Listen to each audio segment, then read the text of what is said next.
자, 조력 에너지에 대해서 좀 살펴보도록 하겠습니다. 조력이라고 하는 것은 이 그림에서 보는 바와 같이 여기 한번 봅시다. 여기 태양이 있고요.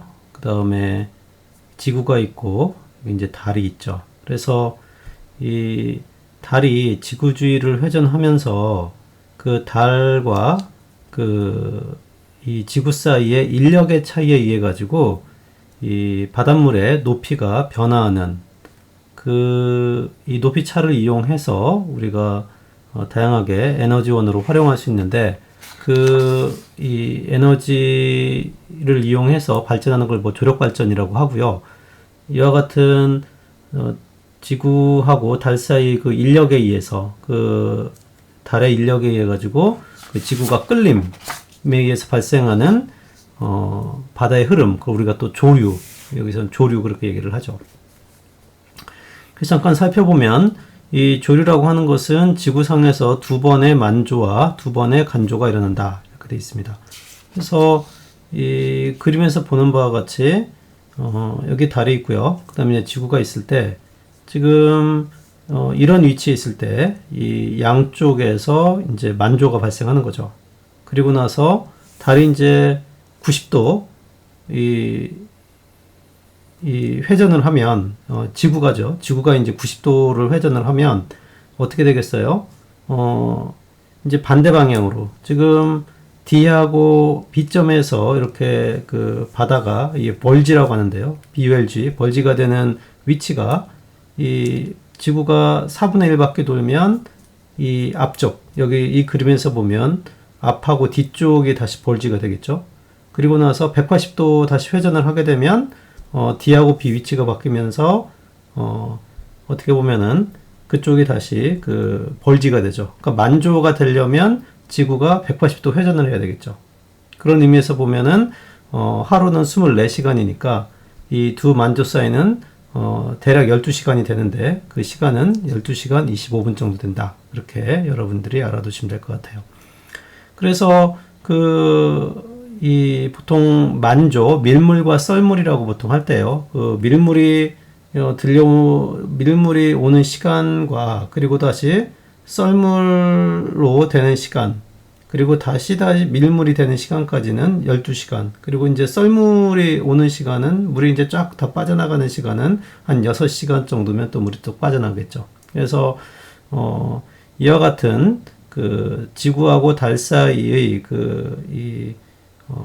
인력에 의해 가지고 이 파도에 이 바다의 높이가 달라지는 그런 현상을 우리가 좀 활용을 할 수 있는데 이 밀물과 썰물, 그러니까 만조일 때하고 간조, 그러니까 만조인 경우에는 지금 여기 보면은 D인 상태가 되는 거고요. 이 지구가 이제 90도가 돌면은 이제 그때는 다시 이제 그 간조가 되겠죠. 그래서 그 만조와 간조 사이 높이차, 그걸 우리가 조차라고 한다. 이렇게 생각하면 되겠습니다. 그리고 영국의 예를 들어서 영국의 브리스틸 해협 같은 경우에는 한 12m까지의 조차가 난다고 하고요. 캐나다 노바 스코타 지역의 퍼니만은 13m 이렇게 차이가 난다는 거죠. 자, 그럼 이렇게 생각할 수 있겠죠. 이와 같이 차이가 크게 나타나게 되면 밀물일 때 물을 보관을 했다가 썰물인 때를 타서 보관했던 물을 우리가 서서히 방출을 하면 그 낙차가 12m 정도가 되니까요. 그 12m의 그 낙차를 이용해서 발전을 할 수 있지 않을까, 그런 생각을 당연히 해볼 수가 있겠죠. 그래서 지금 이 그림에서 보는 바와 같이 만조일 때는 물이 여기까지 이제 차는 거죠. 여기까지 이제 물이 차다가 이제 간조가 되면 여기 있는 물이 이제 쫙 빠져나가지만 여기는 이제 갇혀 있는 거죠. 이제 물이 이렇게 갇혀 있어요. 물이 갇혀 있으니까 그 갇혀 있는 물을 우리가 여기 보면은 이 터빈이 있는데요. 이 터빈을 통해 가지고 이 만조일 때 가다 놓았던 물을 우리가 흘려보내면서 터빈을 구동시켜서 발전을 할 수 있는 이런 시스템, 이걸 우리가 이제 조력 발전 그렇게 얘기를 하죠.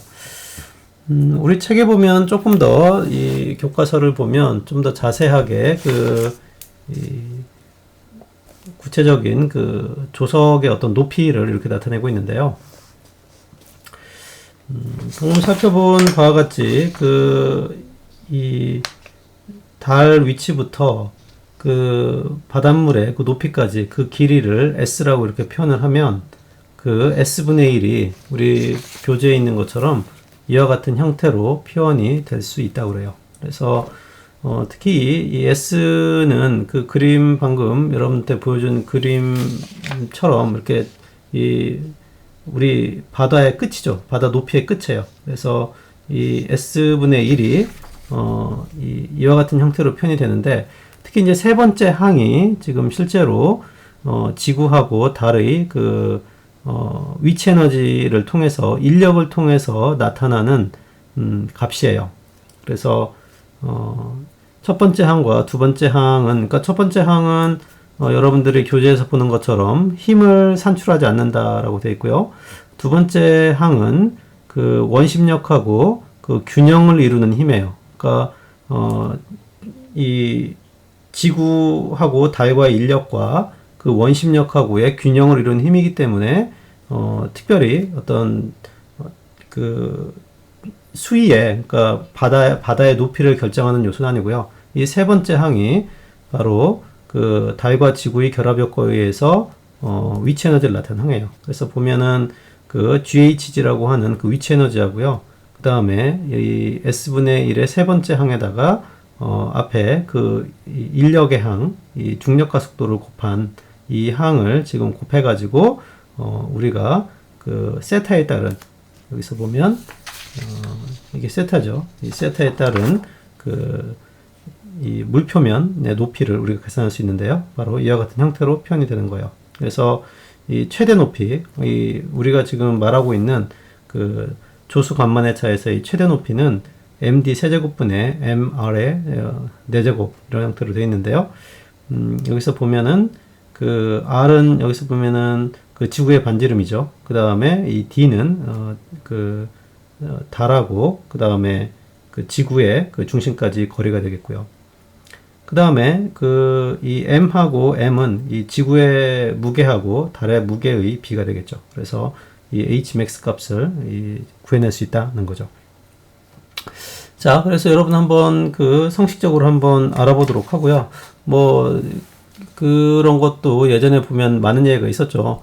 지금 지구하고 달의 인력이라면 이쪽 부분 B쪽 지역이 훨씬 더 이 높이가 높아야 되고, 뒤쪽 지역은 이게 이 인력이 작아지니까요.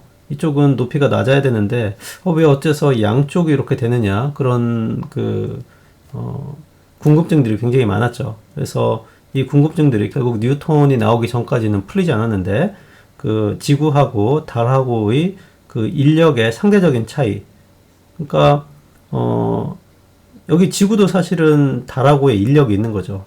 바닷물도 물론 인력이 있지만 지구하고도 인력의 차이가 있어요. 그러니까 지구하고 달하고 가장 가까이에 있는 물은 인력이 크기 때문에 뭐 당연히 거리의 제곱에 반비례하는 그러한 그 인력을 가지고 있기 때문에 이쪽 오른쪽 B쪽 지역은 가장 넓게 나왔고요.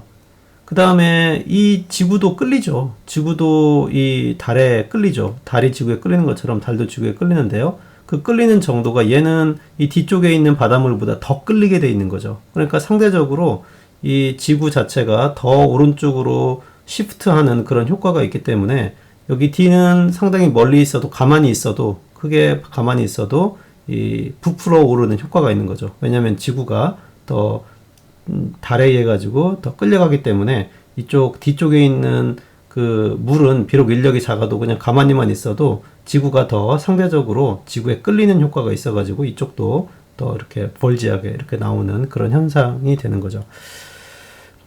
그래서 여러분들이 이와 같은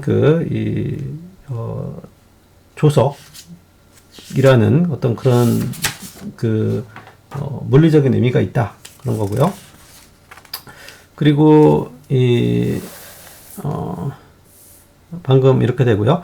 그 다음에 조석파라는 게 있어요. 그래서 조석파라고 하는 것은 결국에는 어느 지역은 상당히 수위가 높고요. 또 어떤 지역은 볼지언 지역은 어때요? 굉장히 파도, 그 물의 높이가 굉장히 높고요. 그 다음에 위치에 따라서 다른 지역은 어때요? 물의 위치가 낮죠. 그러면은 항상 물은 그 높은 위치에서 낮은 위치로 흘러가려고 하는 거죠. 그 다시 얘기를 하면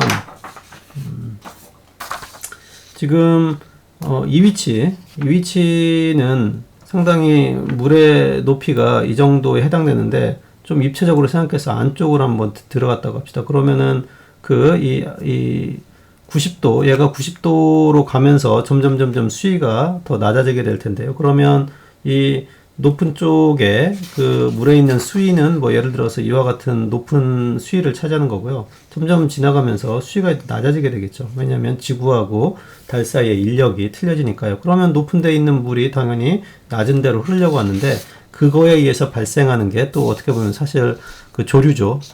조류고요. 그러한 그 조류에 의해서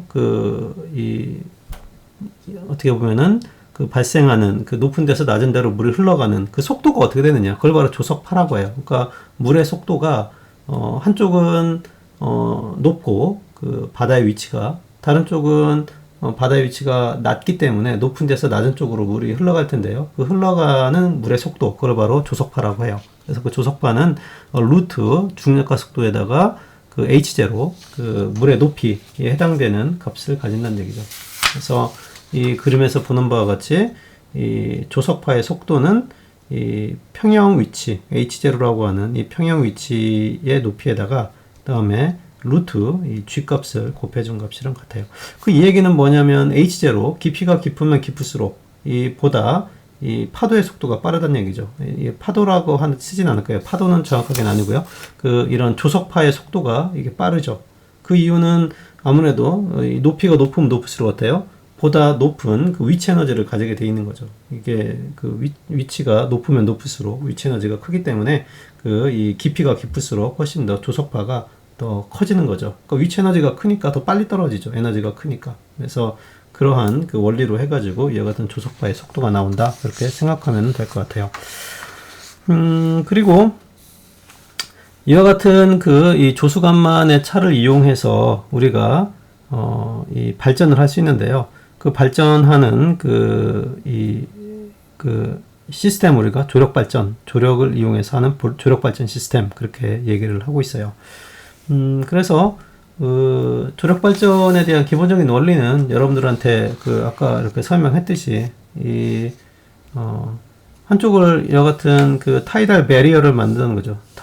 타이달 베리지를 만들어 가지고 여기에다가 이제 만조일 때는 이 베리어를 넘어서 이제 물이 이제 저장이 돼 있는 거죠. 그리고 나서 이제 점점 시간이 흘러가서 지구가 회전을 해가지고 그 위치에서 그 달과 지구 사이의 거리가 멀어지게 되면 어떻게 돼요? 이 썰물이 되죠. 그러면은 여기에 있던 물은 쭉 빠져나가는데 여기 내가 가둬놨으니까 그 가둬놓은 물을 우리가 그 이쪽 타이달 베이슨 쪽으로 흘러가면서 이와 같은 형태로 발전을 하게 되어 있는데요. 그때의 그 평균적인 동력은 어느 정도냐면 그 ET분의 ρg a h 제곱이에요. 그래서 여러분들 그 조력댐으로부터 얻는 평균 출력은 바닷물을 빼는 동안 위치 에너지 변화의 평균을 고려하여 대략 추정할 수 있다. 이렇게 되어 있습니다. 그래서 여러분들 교재를 보면 바로 이와 같은 그 식이 나오고 있는데요. 생각해 보면 점점 그 물이 어떻게 돼요? 물이 여기서 이제 뭐 이 그림하고 좀 거꾸로 되어 있는데요. 그 물이 이렇게 점점 내려가죠. 물이 여기가 지금 그 로어 타이드고요. 여기가 하이 타이드니까 물이 점점 이렇게 내려가지고 발전할 거예요. 그러면은 이 만조 썰물일 때, 그러니까 바로 이제 그 만조 위치하고요. 그 다음에 그 썰물일 때의 위치에서 그 물을 점점 이렇게 보내가지고 발전을 하다 보면 이 물 수위가 그 중간보다 낮아질 수도 있죠. 어떨 때는 높을 때도 있고, 어떨 때는 낮을 때도 있어요. 그래서 그 평균적인 값 2분의 h를 이용해서 우리가 위치 에너지를 설정을 해요. 그래서 보면 실질적으로 물이 가지고 있는 전체적인 에너지는 그 mgh죠. mgh. 그러니까 m 그 다음에 gh가 위치 에너지가 되는데 여기 h를 어떨 때는 그 2분의 h보다 평균값보다 높은 데서 출발해서 2분의 h보다 낮은 데까지 그 물이 흘러가기 때문에 그거를 평균 낸 2분의 h로 곱했어요. 그래서 mg 2분의 h가 되는 거고요. 그 다음에 mg 2분의 h에서 이 m 값은 어떻게 구할 수가 있어요? m 값은 그 전체 이 댐의 볼륨에다가 뭐로 곱해주면 돼요? 밀도로 곱해주면 되죠. 그럼 댐의 전체 볼륨은 어떻게 되는 거예요? 그 높이에다가 그 다음에 에어리어가 있죠. 그러니까 에어리어는 그 바닥이죠. 바닥의 면적이 되는 거고요. 그 다음에 h는 이 물의 높이가 되는 거죠. 그래서 보면은 총 갖춰져 있는 물의 양은 어떻게 되는 거예요? AH가죠. AH가 되는 거죠. 그래서 쓰면 여기다가 쓰기 좀 그러긴 한데요. 어쨌든 이 m 곱하기 g 곱하기 평균적인 높이로 위치 에너지를 잡은 거고요. 그 다음에 m은 볼륨에다가 그 다음에 밀도로 곱해주는데 볼륨은 에어리어, 그렇죠? 볼륨은 에어리어에다가 물이 가지고 있는 총 높이는 h였죠. 물의 볼륨이니까 여기다 이렇게 곱한 거죠. 그래서 이거를 여기다가 대입을 해주면 이와 같이 g 제곱분의 2분의 g 제곱이 되는데요. 파워는 시간으로 나눠줘야 되죠. 그래서 이 t라고 하는 것은 그 조석 사이의 시간 얼마인 거죠? 조석 사이의 시간은 지금 12시간 하고도 25분이에요. 그래서 여러분들이 여기 t를 구할 때 12시간 하고 25분을 여러분들이 사용해 주면 되는데요. 다만 이제 파워라고 하는 것은 와트 단위를 쓴다면 줄 퍼 세크죠. 그래서 위치 에너지는 줄로 구했으니까 맞는데요. 밑에는 초예요. 그 다음에 우리가 이 주기, 그러니까 만조에서 만조까지를 활용하는 거죠. 우리가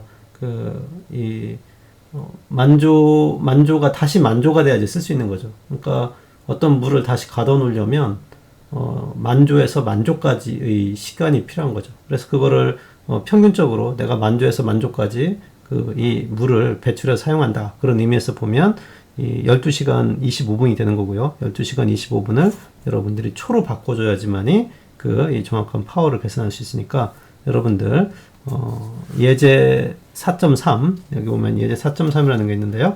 예제 4.3을 풀어보면서 4.3을 풀어보면서 한번 지금 얘기한 조력 발전의 파워를 한번 구해봤으면 좋겠어요. 그리고 이 조석 공명이라고 하는 그러한 현상이 나오는데요. 그래서 이 조석 공명이라고 하는 것은 대양에 따라 다른 값을 가진다 이렇게 돼 있어요. 그러니까 쉽게 얘기를 하면 이 파도가 그러니까 파도라기보다는 아까도 어느 지역은 이 바다 수위가 높고 어느 지역은 바다 수위가 낮다고 그랬어요. 그래서 바다 수위가 높은 쪽에서 바다 수위가 낮은 쪽으로 이 흐르게 되는데 이 파도가 웨이브가 파도라는 말 안 쓸게요. 파가 흐르게 되는데 이 파가 가다가 육지를 만나면 어떻게 돼요? 그 파가 다시 반사해서 오죠. 그렇잖아요. 그래서 이 높은 바다 위치에서 낮은 바다 위치로 물이 흘러가면서 생긴 파가 육지를 만나 가지고 이 페이스가 바뀌죠. 여러분들 뭐 이렇게 파에 대해서 조금 공부를 하게 되면 그러니까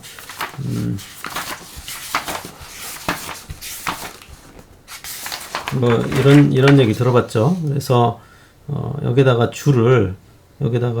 이 줄이 자유롭게 움직이면 만약에 자유롭게 움직이면 입사파하고 반사파의 위상이 바뀌지 않죠. 그런데 이렇게 fixed boundary condition 이렇게 줄이 묶여 있으면 이 들어오는 파하고 리프렉션 되는 파하고가 서로 반대 방향으로 이 위상이 바뀌어 가지고 진행되는 거를 우리가 확인을 할 수가 있어요. 이와 같은 원리예요. 그래서 이렇게 입사파가 반사돼서 나오게 되는데요. 이렇게 반사되는 파하고 다시 입사되는 파하고가 정확하게 공명에 맞으면 훨씬 더 큰 그 파도가 생기게 되는 거죠. 그거를 조석 공명이라고 해요. 공명이라는 건 그거죠. 여러분들 뭐 그런 예로 많이 나오는데 그 샌프란시스코의 다리가 그 바람이 불어가지고 그 출렁임과 루트 n분의 k라고 하는 고유 진동수가 맞아가지고 공명을 일으킨다는 거죠. 그래서 이것도 그 바다의 수위가 높은 거에서 바다의 수위가 낮은 쪽으로 파가 흘러가는데 그 육지를 만나가지고 그 이 위상이 바뀌어 온 파하고 그 다시 처음에 그 만조 때 생긴 그와 같은 파는 계속 만들어지니까요. 그 수위가 또 지구가 돌면 또 수위가 높아져가지고 흘러가니까 그거하고 위상이 딱 맞아버리면 굉장히 더 큰 조석간만의 차가 이루어지는데 그걸 바로 우리가 조석 공명이라고 한다. 그렇게 돼 있고요. 우리 책에서도 그거에 대한 설명이 이렇게 좀 돼 있어요. 그래서 뭐 예를 들어서 그 한쪽 끝이 이렇게 열려 있고, 그러니까 한쪽 끝이 열려 있고 바다로 열려져 있고 다른 곳은 이렇게 육지로 이렇게 막혀져 있다라면 최종적인 결론은 수로의 길이 지금 한쪽이 열려 있고 한쪽이 막혀 있는 그러한 수로라면 그게 이제 이 수로의 길이가 4분의 1 람다. 그러니까 그 지금 얘기한 그 파장의 4분의 1 람다면은 이 조석 공명을 일으킨다. 그렇게 그 우리 책에서 설명을 조금 해주고 있어요. 이거를 한번 유도를 해보는 것도 굉장히 재밌는데요. 이게 뭐 참조를 위해서 이거는 입사파예요. HI라고 되어 있는 거 입사파고요.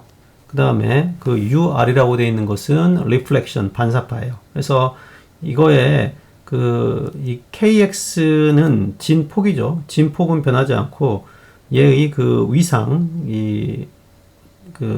위상이죠. 페이스. 그러니까 이 파의 그 길이는 폭은 변하지 않는 거예요. 위치에 따라 가지고 파의 그 길이는 고정되어 있는데 얘가 이제 시간에 따라 가지고 페이스가 틀려지는 거죠. 그랬을 때 리플렉션 파하고 그 다음에 입사 파를 여러분들이 그 어떤 경계 조건 여기 보면은 이 x가 l인지요. 그러니까 아까 육지가 돼 있는 쪽에서는 속도가 0이다. 이 속도가 0이 돼야 되겠죠. 왜냐하면 거기는 막혀 있으니까. 그래서 0이 된다는 조건을 쓰면 바로 그 수로의 랭스가 그 파의 4분의 1 람다 정도 되는 파라면 얘가 조석 공명을 일으킨다. 그렇게 유도를 지금 하고 있어요.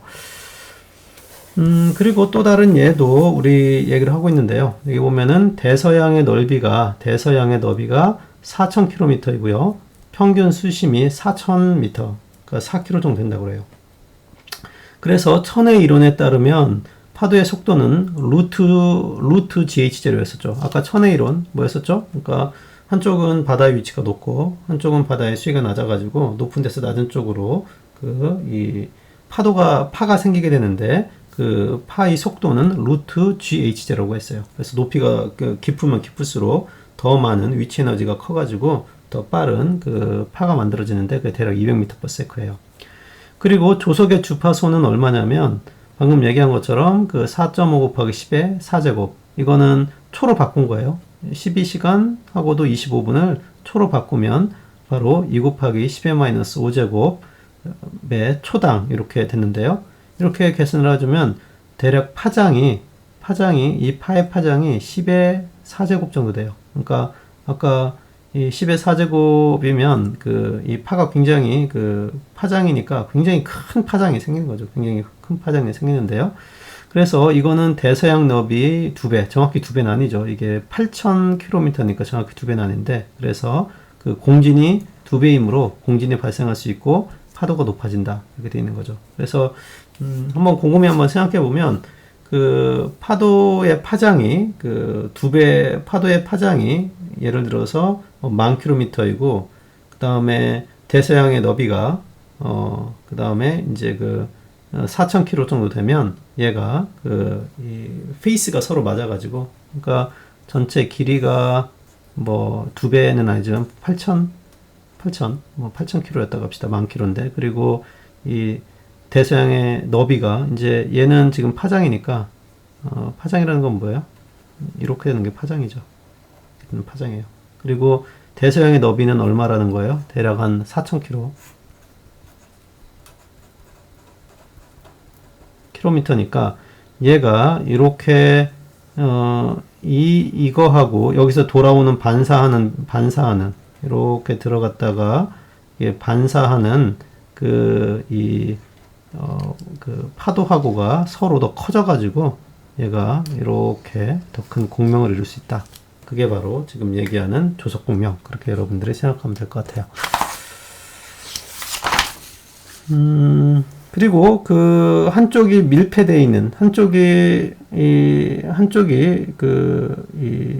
막혀 있는 그 입구는 열려 있고요. 끝이 막혀 있는 경우에는 방금 L이 그 4분의 람다인 그런 조건을 활용을 하게 되면 이 수로의 끝까지 갔다가 입구로 돌아오는데 걸리는 시간이 조석 주기의 반에 해당된다라면 조차가 2배가 된다. 이거를 여러분들이 한번 생각해 볼 수가 있어요. 아까 잠깐 유도를 해봤는데요. 여러분들도 한번 유도를 한번 해보도록 해요. 그래서 L이 4분의 람다일 때 지금 조석 공명이 지금 일어난다라고 되어 있는데요. 한쪽이 열려있고 한쪽이 막혀 있을 때. 근데 람다는 지금 뭐죠? 속도, 이 파도의 속도 V는, 파도의 속도 C는 F 람다죠. 주파수 F 람다. 그리고 이제 F는 그 주기분의 람다니까요. 그래서 이 람다를 여기다 대입을 해주면 그 람다는 C분의 T가 되는 거죠. C분의 T. 그래서 이거를 여기다가 이렇게 대입을 해주면 L은 4분의 CT가 되는 거고요. 지금 왔다 갔다 해야 되니까 여기다가 2L은 2분의 CT 맞죠?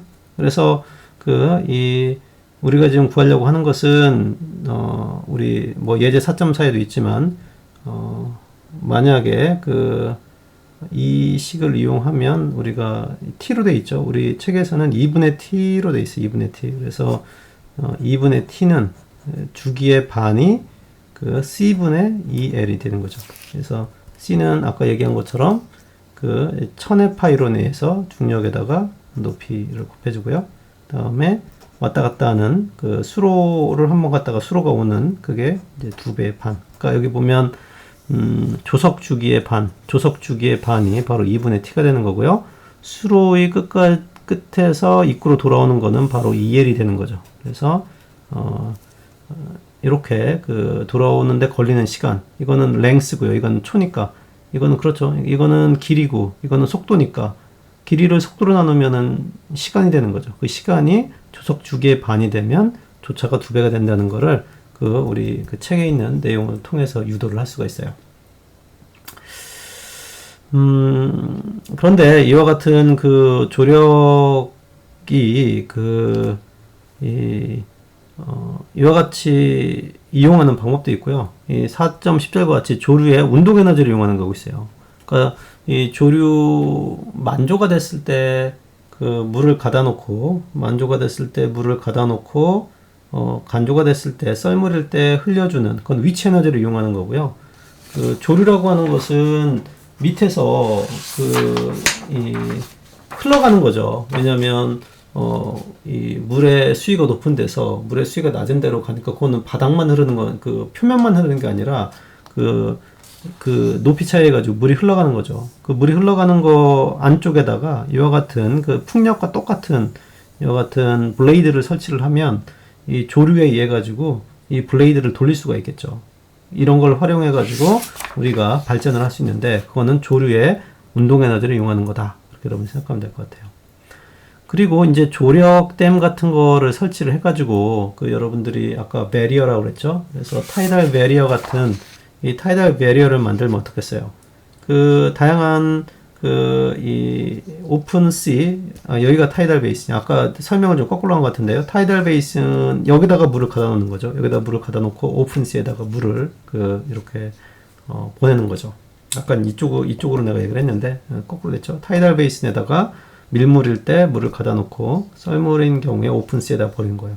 근데 실제로 여러분 시와호를 나는 한번 가봤는데 이런 조력 발전을 하는 경우에는 물이 굉장히 조금 탁해요. 왜냐하면 물을 가다 놓고 그 다음에 거기를 또 물을 또 배출하고 하다 보니까 상당히 그 생태적인 영향이 커요. 그래서 이 같은 그 물고기들의 산란 장소를 이동을 방해한다라든가, 그 다음에 뭐 서식지가 변경된다든가, 그 다음에 그 댐 하루의 조성 양식에 대한 영향. 뭐 이 조성 양식이라는 건 뭐냐면 예전에는 뭐 이 시간대 물때에 맞아가지고 뭐 물때가 다 틀린데요. 위치에 따라 가지고 그런 패턴을 했는데 이같이 댐을 설치하다 보니까 그러한 그 조석이 발생하는 시간도 좀 바뀌고요. 그 다음에 뭐 어류와 조류의 영향을 새하고요. 그 다음에 물고기들 이런 뭐죠? 얘네들이 서식주, 자연 서식지, 여기 서식지예요. 자연 세척. 그러니까 물이 왔다 갔다 하면서 이 자연적으로 세척하는 기능을 방해해가지고 어류와 조류의 이 새들한테 이렇게 좋지 않은 영향을 미친다. 이렇게 돼 있어요. 그리고 이러한 조력 발전 같은 경우에는 그 대규모 막대한 자본이 필요하다. 이게 또 이제 좀 단점이죠. 그리고 건설 기간도 굉장히 길고요. 그 다음에 그 불연속적인 운용이 경제적 단점을 가져온다. 연속적으로 가동하는 게 아니라 지금 보면 밀물일 때 물을 다 가다 놓고 썰물일 때 그 물을 버리기 때문에 굉장히 불연속적인 운전이 될 수도 있고요. 뭐 때에 따라 가지고는 이렇게 안 하고 지속적으로 활용을 하는 그런 방법도 있어요. 그러니까 이 물을 꼭 썰물일 때까지 기다렸다가 꼭 차가지고 버리는 게 아니라 어느 정도 물이 들어오면 계속 조금씩 버려가지고 연속적으로 운전하는 그런 방법도 있어요. 그리고 그 지구 전체의 조력 재원은 대략 한 3,000기가와트 정도 해당된다. 뭐 여러분들 뭐 10와트 지금 컴퓨터 앞에 있는데 한 20와트 정도가 이제 컴퓨터 한 대인데요. 300와트. 3,000기가와트. 그러니까 보통 원자력 발전소 하나가 1기가와트로 치면 원자력 발전소 한 3,000대 정도 있는 그 정도로 생각하는 게 이제 굉장히 어마어마하게 많죠. 이 정도로 생각할 수 있겠어요. 이 정도로 해서 일단 조력은 마치도록 하겠습니다.